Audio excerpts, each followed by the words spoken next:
não sabemos de nada. O que a gente pode é ver algumas manifestações da coisa. Por exemplo, as entrevistas que foram feitas agora pela Rede Globo. Primeira coisa que a gente deve dizer sobre as entrevistas é aquilo que nós falamos o tempo todo. O único palanque eleitoral que realmente tem importância é a Rede Globo e os grandes meios de comunicação. Vocês notaram?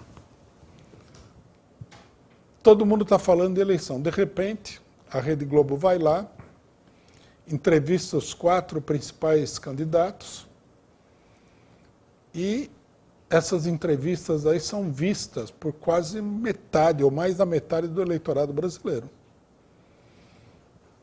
É o único palanque eleitoral que existe de verdade.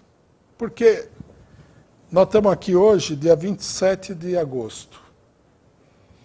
Nós temos um mês e alguns dias para a eleição. Como é que o eleitorado vai tomar consciência do que está acontecendo? Vai se informar. Você pode se informar de várias maneiras. Por exemplo, nós aqui estamos falando de eleição, mas a nossa audiência o que é? 20, 30 mil pessoas? É muito pouca gente. Tudo bem, é um público seleto e tal, de pessoas que têm uma certa influência. Mas não é nada nem parecido com o poder de comunicação dessas grandes empresas. Você pode falar em vários, tem jornal que fala A, B, C e D. Agora, o que dá uma versão dos fatos de conjunto para o conjunto da população são só essas grandes empresas, em primeiro lugar a Rede Globo. Quer dizer, a eleição é uma coisa que está passando na tela da Globo. Isso daí é muito patente, né? O próprio Lula, na entrevista, meio que, na minha opinião, é um deslize isso daí, mas ele deixou claro que é assim. Ele falou, é a primeira vez que eu tenho oportunidade para falar para o povo brasileiro do que fizeram comigo. Quer dizer, você quer falar com... O que é que o Lula está dizendo? Você quer falar com o povo brasileiro? Você tem que pedir para a família Marinho. Se a família Marinho não quiser que você fale com o povo brasileiro, você não vai falar com o povo brasileiro. Veja a situação, é preciso ter consciência disso, porque todo mundo discute a eleição, quem vai ganhar, quem que tem voto e tudo mais. Mas veja o poder, né, com o qual o povo brasileiro está confrontado. O monopólio da informação está na mão de um grupo restrito de empresas de comunicação. E a Rede Globo é o maior e bem maior do que todos os outros nesse quesito. Eles promoveram a entrevista e foi, de fato, é isso que o Lula falou, foi a apresentação de todos os candidatos para o povo brasileiro. Quer dizer, dezenas de milhões de pessoas. Alguns assistiram ao vivo e outros estão assistindo até agora essas entrevistas. Aí o cidadão fala, você viu a entrevista de fulano e tal? Não, não vi. Então dá uma olhada lá, tem a gravação e tal.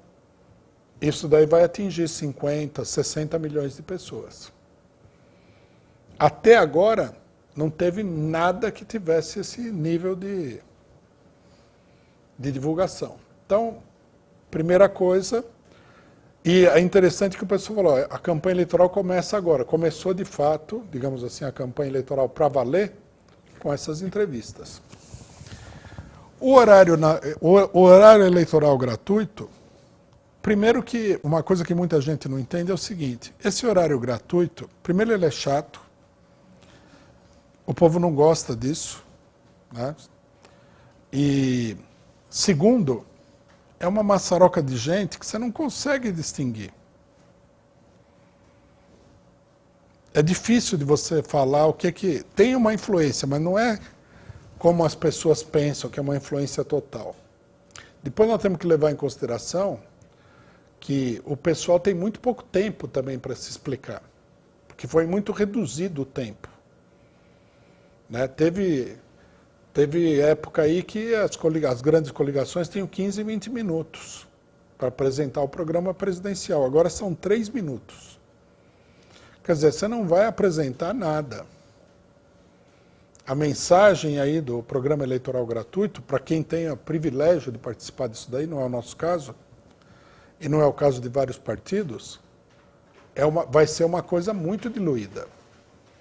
Reforça ainda mais tudo aquilo que a Globo vai falar na eleição. A hora que der o Jornal Nacional, que é o maior espetáculo de televisão em termos de público do Brasil inteiro, isso aí é que vai definir a eleição. Está todo mundo meio que pendurado na Globo. Se você... É possível ter uma alternativa a essa situação da Globo? É possível. Mas aí você teria que ter uma grande organização política e social. E ninguém tem tudo isso daí. Né? Quem tem a organização mais organizada e mais mobilizada são os bolsonaristas. O Lula poderia ter, mas os sindicatos, que são a grande base do partido, eles estão totalmente paralisados. Eles não estão fazendo campanha. Né? A paralisia é total. Então, os bolsonaristas têm isso daí. Os bolsonaristas têm um trabalho mais sério na rede social, que faz um pouco de sombra, um pouco, a esse enorme monopólio da Rede Globo. E o que aconteceu no período anterior foi o seguinte: todo mundo veio chamando a atenção para outro lado. É como aquela história, né? De que o ladrão, né, ele aponta lá e fala, pega ladrão, todo mundo corre para lá e o ladrão sai pelo outro lado. Porque todo mundo falou que o vilão era fake news, era rede social, etc. e tal. Mas isso aí foi um pega-ladrão, porque, na verdade, quem vai ser decisivo na eleição é a Rede Globo e as redes de televisão. Não é a rede social. Se a Rede Globo der uma notícia no Jornal Nacional durante a eleição, e for uma notícia importante, isso daí tem um impacto nacional sobre a maioria do eleitorado instantâneo. Esse jornal, a Rede Globo, obviamente, tem vários meios de comunicação, não é só o Jornal Nacional, mas o Jornal Nacional, ele vai ter um impacto muito grande na eleição. Tudo que aparecer aí, ou que não aparecer aí, vai ser muito importante. Vai ser, na verdade, decisivo. E essa primeira rodada de entrevistas mostrou isso daí muito claramente. Bom, ao analisar essas entrevistas, o pessoal focalizou de uma maneira errada no negócio. Né? A ideia da maioria das pessoas que analisaram isso aí é a seguinte: se a entrevista foi favorável ou desfavorável para o candidato. Essa rodada de entrevistas, ela não tinha como objetivo ser favorável ou desfavorável para ninguém, nesse sentido. Né? O cara não respondeu aquela pergunta e tal. Até porque a primeira entrevista, ninguém vai ter uma noção muito nítida do que está acontecendo.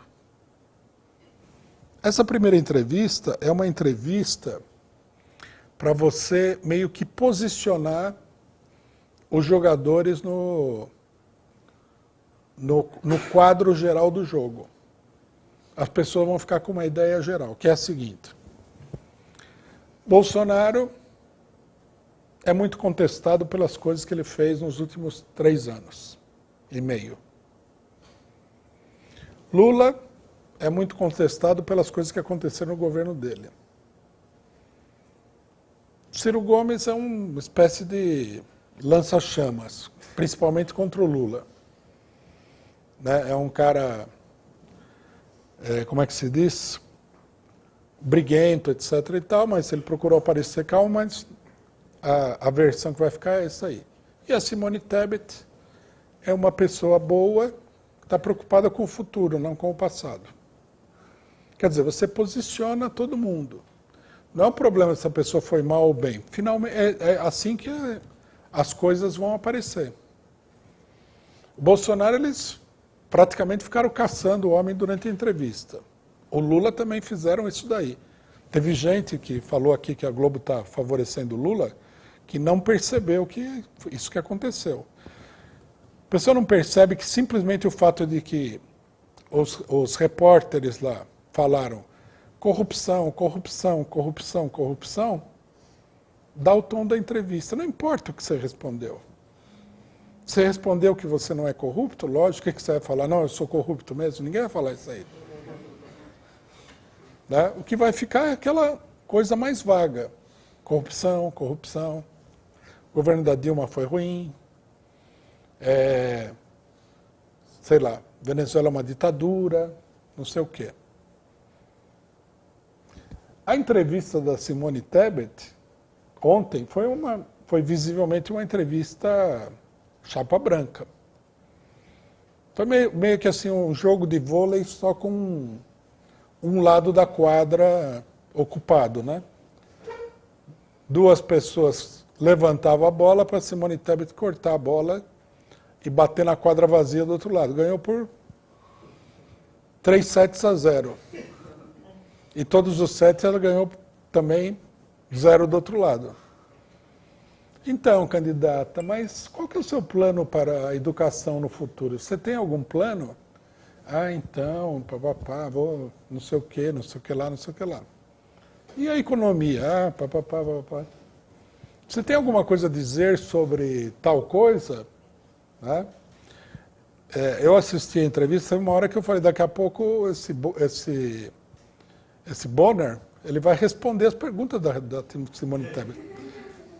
Ele vai falar assim, não, deixa que eu respondo, candidato e tal, e vai responder qual é o plano da...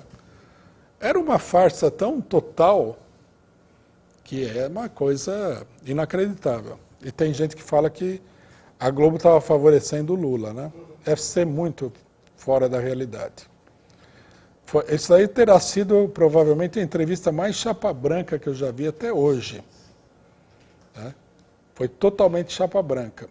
E a mulher aparece assim como uma verdadeira santa. Né?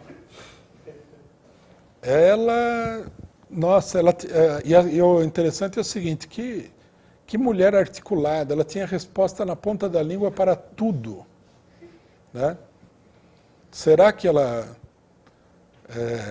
estava sabendo quais eram as perguntas que ela ia receber e já tinha preparado a resposta de antemão? Se não for assim, né?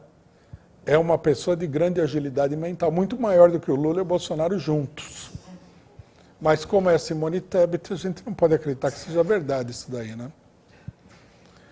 Então, é o começo. Começou desse jeito e vai seguir desse jeito, vai piorar, vai ser uma coisa bastante complicada, né? Se, como a gente suspeita, né?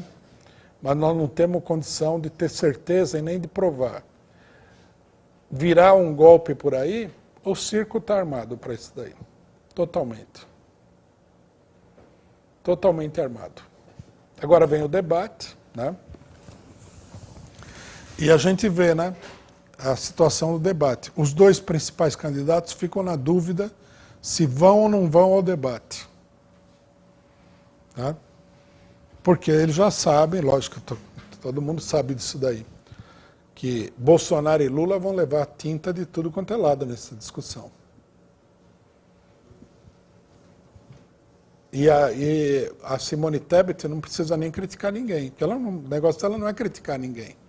O negócio dela é ser Santa Simone, né? É um novo santo do calendário.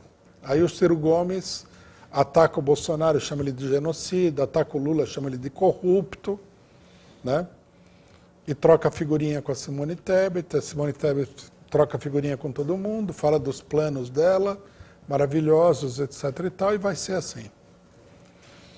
O debate que é a segunda fase da farsa. É preciso entender que a Globo, ela não faz isso daí como uma improvisação, ela tem um plano para a eleição. A primeira rodada de entrevista parece ser bem esse plano mesmo.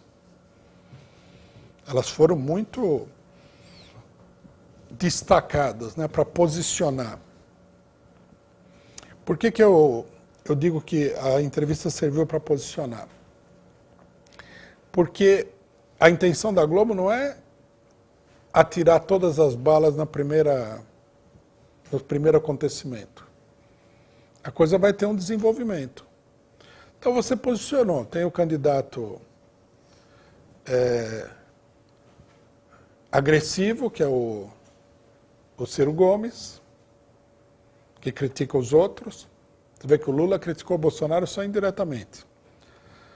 Tem o Bolsonaro, que é super criticado pelo pessoal. O Lula, que, né, corrupção, economia veio abaixo, papapá. E a Simone Tebet, que não é nada, é uma pessoa boa, meiga, né? Ninguém questiona, não tem questionamento para fazer para ela. O questionamento que fizeram na entrevista foi assim, não, mas você foi vice-governadora. Já o pessoal já... Né? O que um vice-governador vai fazer? Ela falou, não, não fui eu, foi o governador, que é uma coisa mais ou menos óbvia, né? E assim, o pessoal está posicionado. Aí, quando as coisas começam a acontecer, elas vão acontecer levando em consideração as características que foram apresentadas agora.